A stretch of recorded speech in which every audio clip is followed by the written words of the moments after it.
Yo, we're live. It's Jam Easy does it from the end of the earth.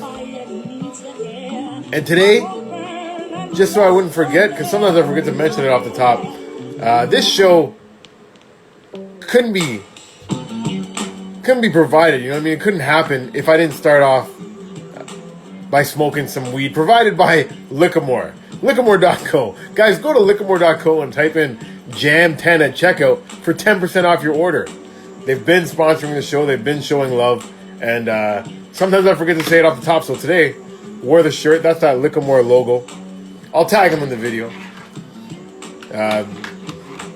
Yeah, man. Fucking gotta get a little high and watch time fly. Watch time fly on Jam Easy does it from the end of the earth. It's another show. Oh, the best show in North America. Thank you, Unified Power.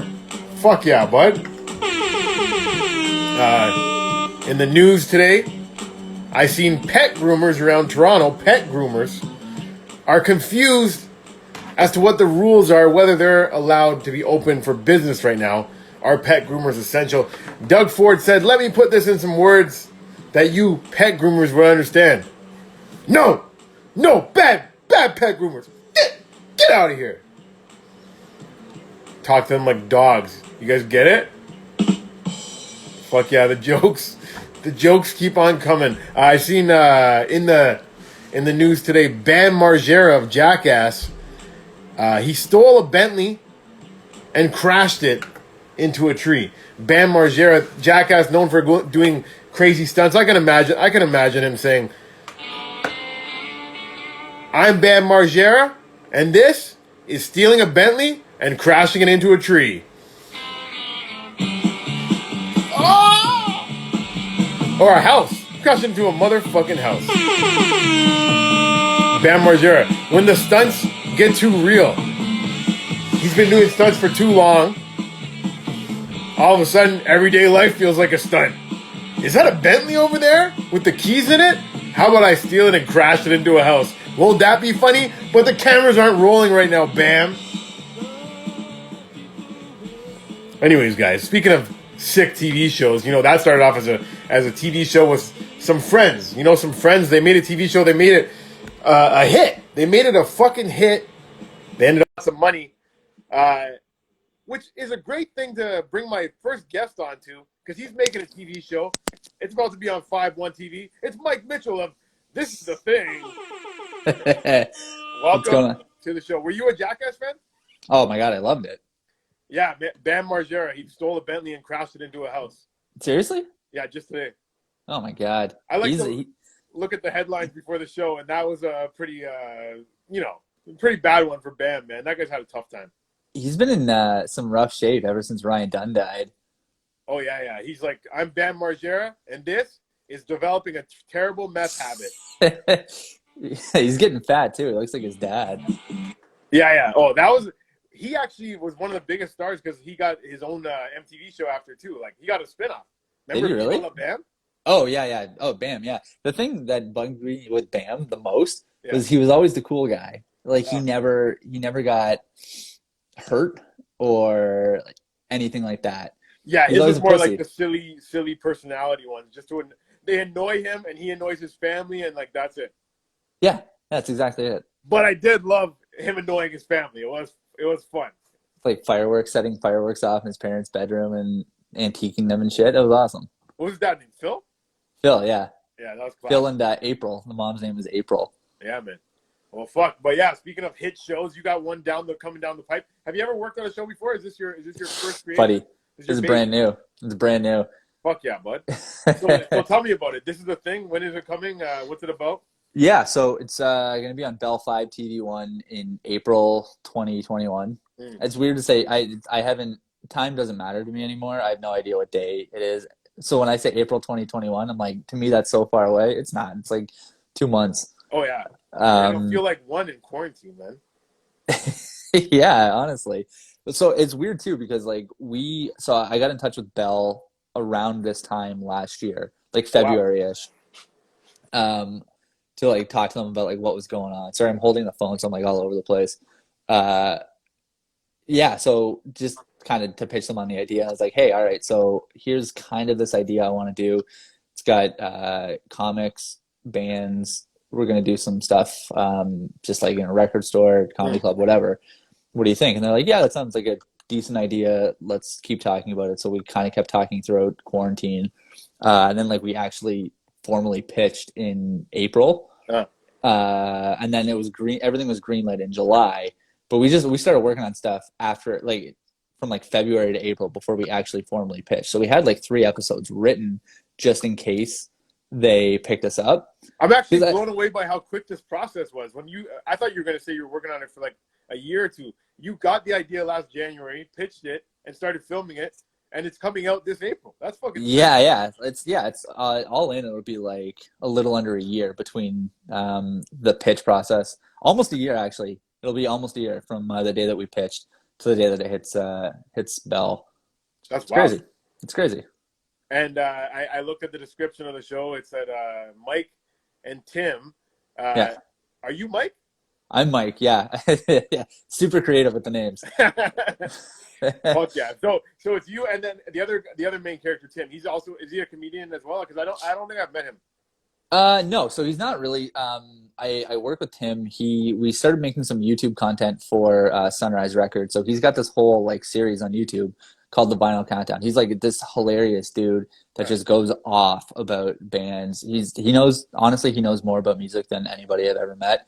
But he's like a natural character. So like I pitched it to him and I was like, all right, here's the deal, dude.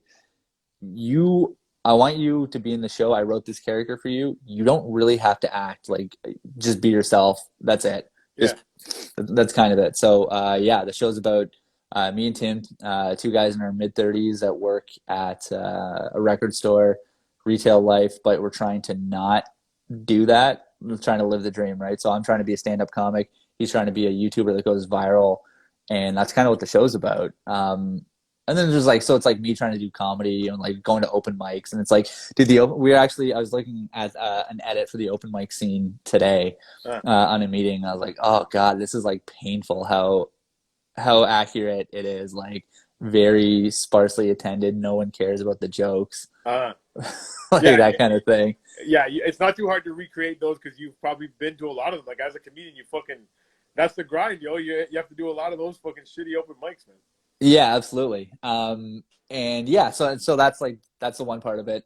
Dana says, so neither of you are acting. Both of you guys Kinda. are so you're pretty much playing yourself. Like how close to yourself is this character that you made? It's like they're like amped up versions of ourselves. So yeah, it's like us times like 100. I've been saying I've done a couple. This is the third thing I've done today, like a podcast or whatever it is. So I'm getting pretty good at this answer.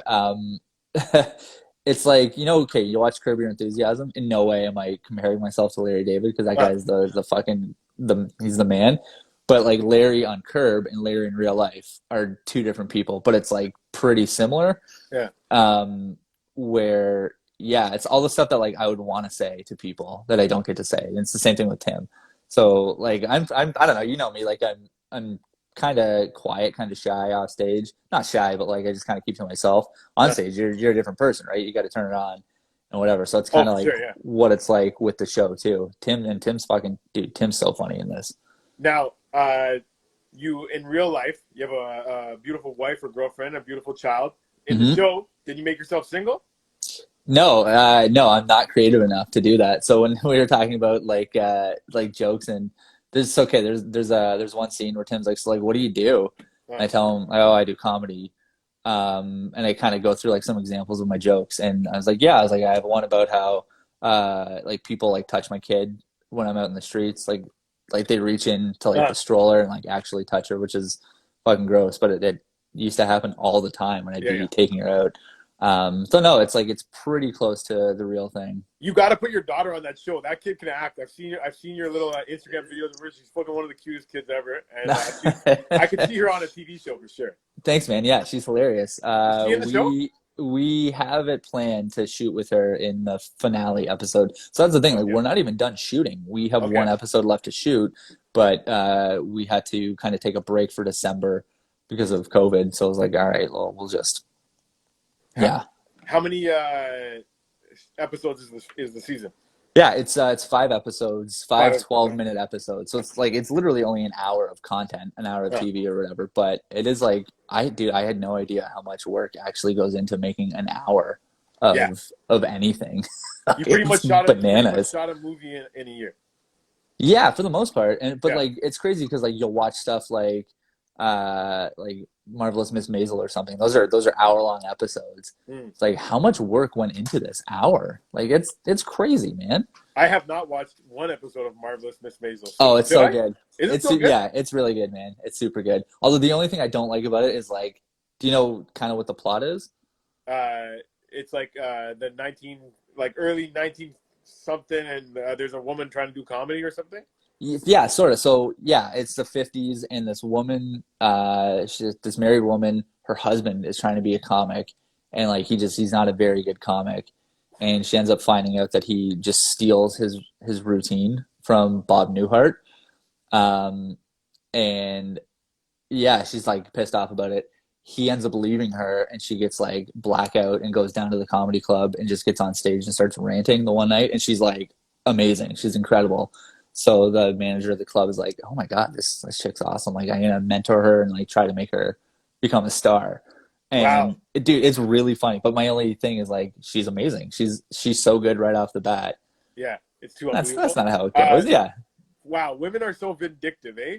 Just her ex breaks her heart, so she's like, "Let me go achieve your dream." Like that's one yeah. hell of a way to throw it in your face.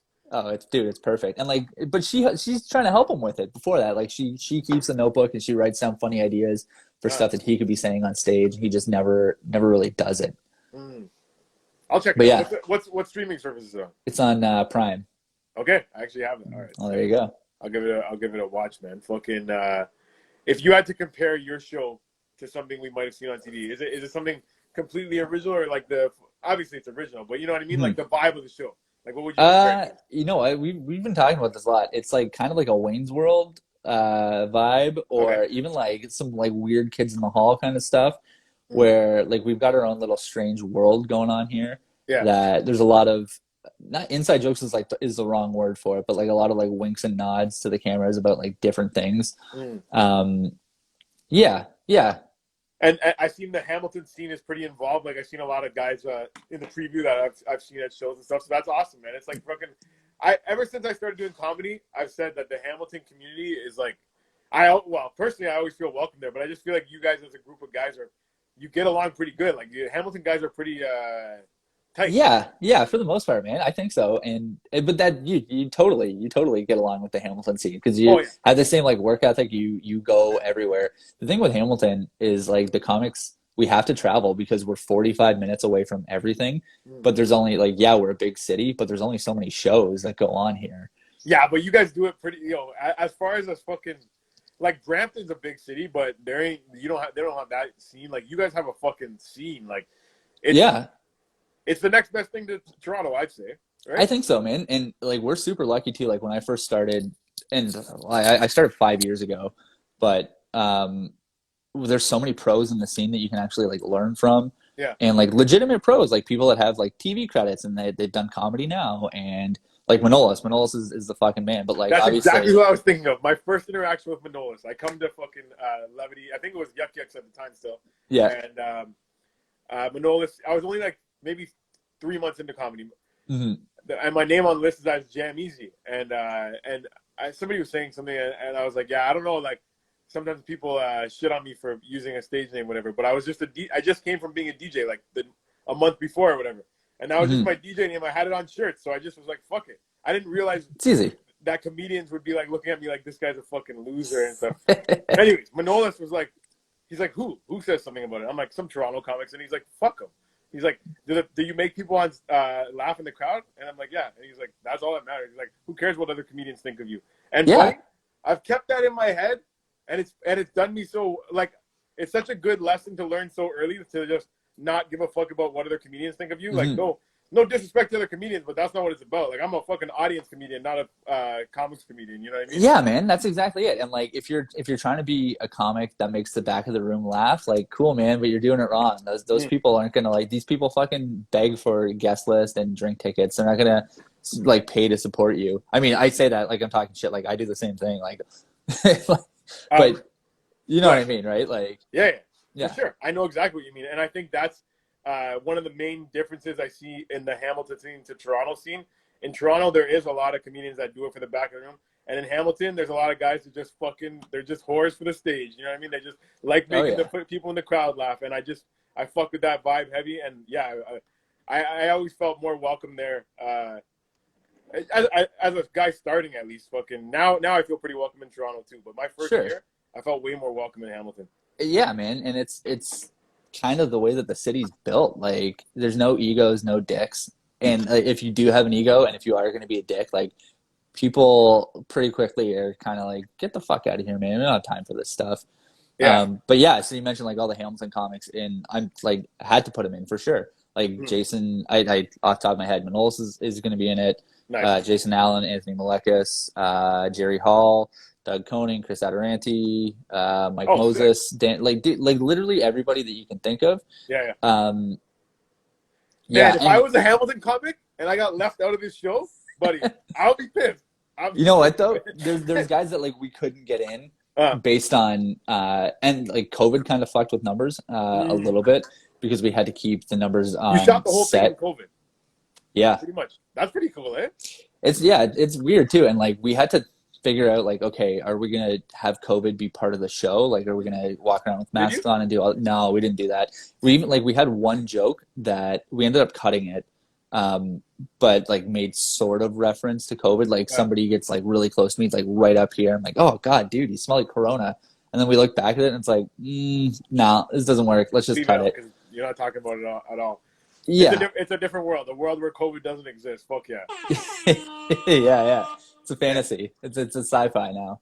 when I didn't look too hard, but when I tried to find your comedy bio. Do you have a comedy bio? Not really. I mean, like I have like a kind of a bullshit one. Okay, in your bullshit one, do you have that you won Go Yuck Yourself? Oh yeah, which is Because I like have in mind Go Yuck Yourself finalist, and the reason I couldn't put winner is because you won that night. So shout that's out to you. awesome, dude. It only took me like 5 times to win Go Yak Yourself. Yeah, nice. Oh Well, yeah, yeah, that was a really fun contest. But I would love to have winner on my bio instead. But you this is the man that kept it out, Mike Mitchell. this time Yeah, you got it next time. yeah. I can't wait for stuff to come back, man. I'm dying, man. This must be the longest break you've ever taken. Yeah, When for did you sure. start doing comedy? I don't really know too much about Yeah, it. so I'm almost March 1st will be 5 years. So I started March 1st.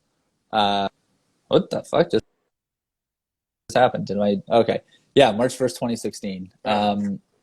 Yeah, so yeah, for sure, this is the longest gap that I have had not doing comedy. I think the last show I did, I was in Kitchener on Sandy McFarlane had a show, Rusty Nail, at the Crazy Canuck. That was awesome. Yeah. It might have been October, maybe. If it was probably like early October because I know there were still shows like some shows going on that I didn't really that I wanted to be on. I was like, yeah, we're gonna be shooting the show pretty soon. I should probably like keep doing this, like keep focusing on doing pre-production and stuff. So It's so cool that so many people will look back on 2020 and be like, that was one of the worst years of my life, blah, blah, blah, sad, ruined this, ruined that. And you'll look back on it as, that was the year that I shot my TV show. dude, 100%. I feel bad when people are like, this is the Don't worst feel year of my bad, man. life. I'm like, it's actually like probably like the best year of my life professionally for sure. Yeah, yeah. Yeah. I've started getting such good vibes going that I'm becoming annoyingly positive because everyone else is so miserable now.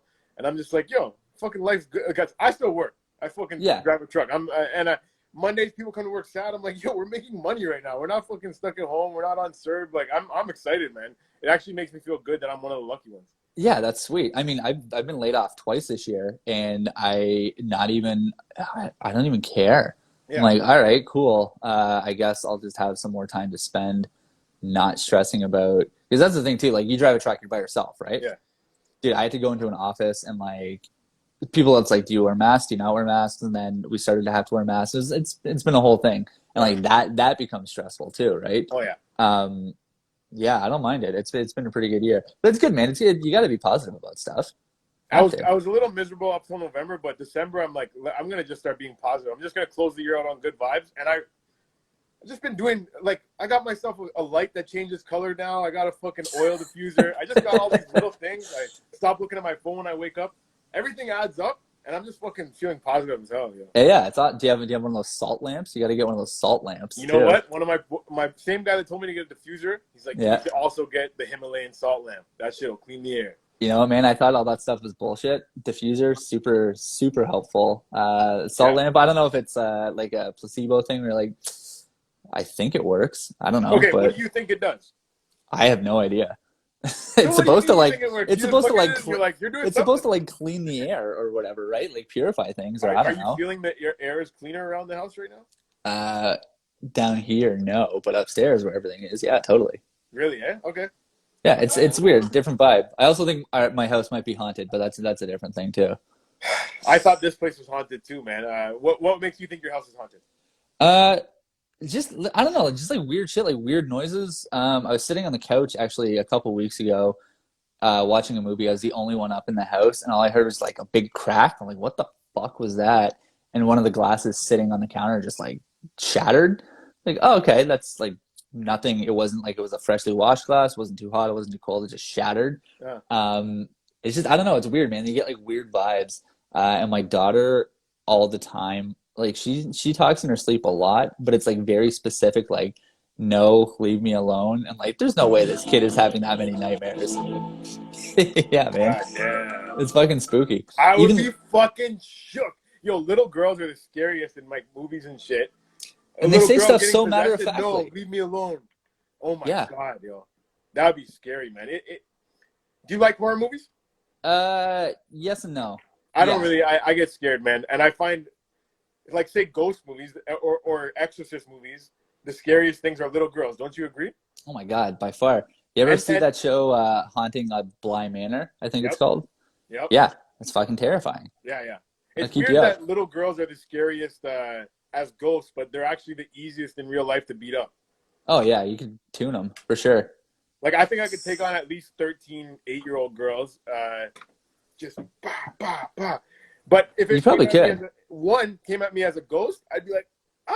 If Like, it started like floating at you down the hall in the middle of the night, you're done. I'd be even if it was paralyzed just with fear. standing in the hall, not floating towards me, and just singing like a song, like 1, 2. Ugh. Yeah, it's the worst. That's so creepy, man. Yeah, man. I thought my house might be haunted because so two things happened. One time I was upstairs and my car just started honking like crazy, and I was like, "What the fuck?" And I'm like, maybe something's pressing my keys downstairs, like pressing the lock button. I come downstairs, the keys are just sitting on the bed. There was no fucking the battery wasn't Ugh. dying. There was no warning. It was weird. Like, why did it start honking? Anyways, that's only one thing. Yeah, Another time, that's freaky. I have a surround sound system in my like family room part of the basement, and then I have my room. I wake up one morning to Tupac, Ballad of a Dead Soldier, Ooh, blasting. that's no good. And I'm like, what the fuck? And it was weird, yo.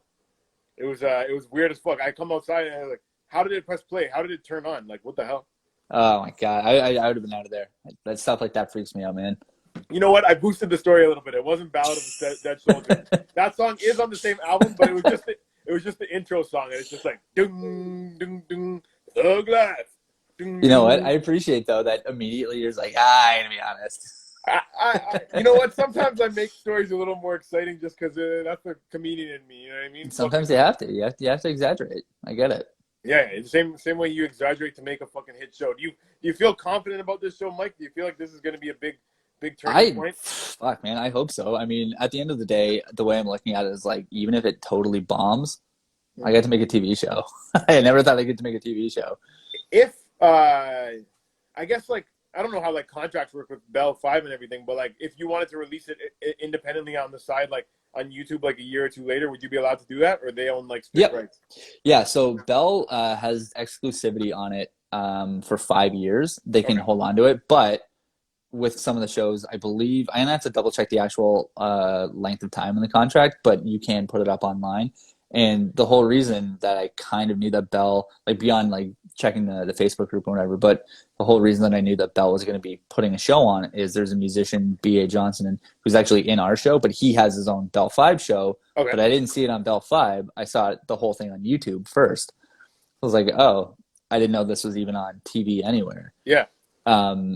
So yeah, that's the thing though too. And like, hopefully it takes off. I mean, the feedback that we've gotten, I thought honestly, like I thought like a few people would share it, like some friends, like close friends, family, stuff like that. It did like strangers, like so many strangers were sharing the teaser, and Nice. we were getting like, yeah, it's been awesome, man. And like getting messages. We got a message from a guy on his 50th birthday to the Instagram account, and he was like, hey man, I've been a Hamiltonian for 50 years. 50 years today. This show's awesome. It looks amazing. I can't wait to watch. It's gonna be my new favorite show. I was like, oh, thanks, man. Like, sweet. Wow. That's cool. That guy's a little bit too horny for the show. Not even gonna Yeah, I watch can't an wait. episode. He's like, it's my favorite. It's my new favorite. Yeah. Oh my god. But no, that's great. That just shows like Hamilton fucking support is fucking sick, man. Like, oh my god. It's oh my god. unbelievable. Like, I wish that was more everywhere, man. It's really nice to lift up your community like that. Like, it's sick, yo. Yeah, it's great, man. I'm super fortunate to be able to be in a position to help out guys like Jason Allen. Jason has taken me all over Ontario, has taken me into the States. I'm like, cool. Obviously, gonna put Jason in the show. Like guys that have helped me out, like literally any step of the way. Yeah. The least I can do is put them in. Man, right? I should have helped you. I've done your shows. I know. Well, I didn't do your show. I seen you have Ed the Sock in it as well. That's pretty cool, man. Is he from Hamilton? Is like the guy no, he's not from Hamilton, but I was working with him on some other work stuff, and kind of playing around with the idea. I pitched him on this idea of like completely breaking the fourth wall. So like, cause like it's fucking 2021. Like obviously there's a dude behind the puppet. You know what I mean? Like nobody like thinks it's just like a puppet. So I was like, okay, so I had this idea where you're going to be in the show. You're going to be like filming like a promo with the puppet. You come over and yell at me and Tim because we're like messing up your promo. But we're like, do we talk to the guy? Do we talk to the puppet? Like what's going on? And he's like, yeah, we're not going to do that. I don't want to break the fourth wall that way. He goes, but I have another idea. I was like, okay, cool. So like we kind of like a little bit of a hybrid with that. So we don't totally reveal Ed the Sock. But it was. Is he going to be like crazy. Mr. Wilson? Like he yells at you over a fence just with his eyes like that? He's like, but he's full out like in it. Do you remember that would have been better? You remember that? Like that was a pretty sick running gag on Home Improvement that you couldn't see Wilson's face for years. Do you remember? And then he'd always have something. Like he'd pick something up and like just like walk across the screen like that, or it was great, man. If we had internet, like I didn't have internet at the time to fucking piece together, but I would have tried to piece together his face and figure it out, put it together. You know what I mean? I bet people would have. There's so many things that like if social media was around back in the 90s when Ed the Sock, like 90s, early 2000s when he was like really hitting it, he would have been fucking massive. Like he was ahead of his time with a lot of stuff. Remember the Ed the Sock show on City TV? I do. It used to come on right before. Yeah, with Baby Blue. What show was it on right before Baby Blue too? Of course. It was like, because you'd flip around. You'd go Baby Blue. You'd go Red Shoe Diaries. Oh, my God. Latin Lover? Yeah, of course, on Tele Latino. Latin Lover? If you guys don't know what we're talking about, it's softcore porn that was available on cable in Ontario. Softcore gets a bad rap. Buddy, I remember there was one Baby Blue one that I recorded on VHS. And damn. I remember as a fucking, like, 13, 14-year-old boy, like, that, just knowing that tape was in the house was a little bit, it was stressful to me to the point where I had to record over it, like, pretty soon. Like, I might have had that for, like, a month, but I was like, nah, I got to get rid of this tape. It's causing me too much stress in my life. What if somebody puts it in by accident? Oh, my God, yeah. It's like the first time you have weed in your house, like, everybody knows. Everybody knows that this is here. Yeah. I remember the first time I came home high, I put Visine in my eyes, or so I thought, because I look at myself in the mirror when I get in the house, and one of my eyes is, like, so red, and one's white as fuck. So I put Visine in the same eye twice. That's awesome. That's like such like a rookie move too, but like you have to go through that. I remember the first time I came home hammered. I just went right upstairs and I started puking my guts out. And my mom was like, "Everything okay?" I was like, "It's just that's allergies. Don't worry about it." It's like the middle of the winter. Yeah. Blaming it on allergies. Like, you fucking idiot. There's no way. You know what? Parents know. They know. How old are you, Mike? 33. Okay, 33. Oh, Yeah. same. Are No, you there you 88? go. Are you 88? 87. Okay. So we're around the same age. So Yeah. you probably had experienced this too when you're like in high school or maybe even late elementary school, talking to a girl on the phone at night, and one of your parents picks it up like, "Get off the phone, Mike." Yeah. Did that ever happen? Oh my God, constantly. Those ones suck. My mom was so embarrassed with fucking me and trying to fucking romance this girl. Oh, tell her Yeah. sweet things. My mom gets, James, what are you doing awake? Get off the phone. And I'm like, Mom, get off the phone. Oh, dude, I wish like that. That's actually, I think that's better. My mom would pick up, she'd go 5 more minutes, and then she'd just hang up, and I was like, what the fuck? At least she'd give you a little time, a little walking around time. My mom would be like, get off the phone now. Like, I'm going to stay on the phone until you get off the phone. You got a little grace period. She's like, say your goodbyes. Yeah, that's true. Yeah, get out of here. Remember that, talking on the phone with people? Oh my God. Talking on the phone, on the house phone that was plugged into On the house wall. phone, yeah. You call a girl, and their dad picks up, and you're like, can I talk to Alex? Yeah. You're just a little pussy. I remember one time one of my friends left the girl a breakup message on her family's voicemail. What? And we were like so like shithead kids. Like I'm like, let's put a musical background for this. So we played. That's even better. We played the beginning of "I'm Like a Bird." So it goes, hello Shannon, it's Omar here. I'm just calling to tell you that it's over and and there's a breakup, and then the first lines in "I'm Like a Bird" are, "You're beautiful, that's for sure," and that's how the message ended. A breakup, you're beautiful, that's for sure. Message over. That's oh my it. God. See you later. What a piece of shit. Did the girl have like any brothers or sisters? Like, can you imagine them hearing the message first? Be like, Shannon. If the mom or dad heard the message first, that would suck. A sister wouldn't be too bad. She had a younger sister, and her The younger is not bad. She was not cute, and she had a cute younger sister. So that was that's it's tough hard. one. Life is hard enough when you have to grow up being the less attractive sister. But the older one and like knowing, yeah, that sucks. Yeah, it's tough. Anyways, feel free to put that scene in your show. It's a great one. Anything else to promote, Mike, before I let you go? No, this is perfect, man. If there's anybody watching this that doesn't already follow us, you can follow us at Tit Hamilton, Tit period, TITT. And the show comes out in April, and people can watch it on Bell 5. It's gonna be on Bell 5, yeah, Bell 5 TV1. So if you're a Bell subscriber, I think it's literally channel 1, and if it's not, then I don't know. It shows up in the menu. You'll see it. This guy's on channel 1, guys. How sick is that? Channel fucking 1. I love the horns. No, I gotta get some horns for Mike, like real life. Proud of you. I'm so Thanks, happy buddy. for you. And I just love the Hamilton scene. So yeah, everyone go fucking follow Mike Mitchell. Follow Tits.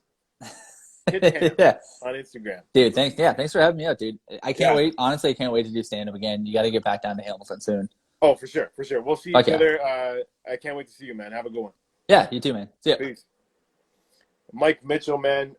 This is the thing. Guys, make sure you stay tuned for that show. It's so nice to have somebody fucking... This guy made a show in Corona. Like, what the fuck? Filmed the show in a year. It's coming out in April. Stay tuned for that. That's it for me tonight. Honestly, that was fun. Thanks for tuning in. Jammies, he does it from the end of the earth. Don't forget to go to liquormore.co. Type in Jam10 at checkout for 10% off your order. Jam10. It'll get you high. You know what I mean? Delivery service. I don't know how much I can say other than that. Go check them out. I'll tag everyone that was in the episode, including them, in the IGTV. Thanks for tuning in, guys. Peace.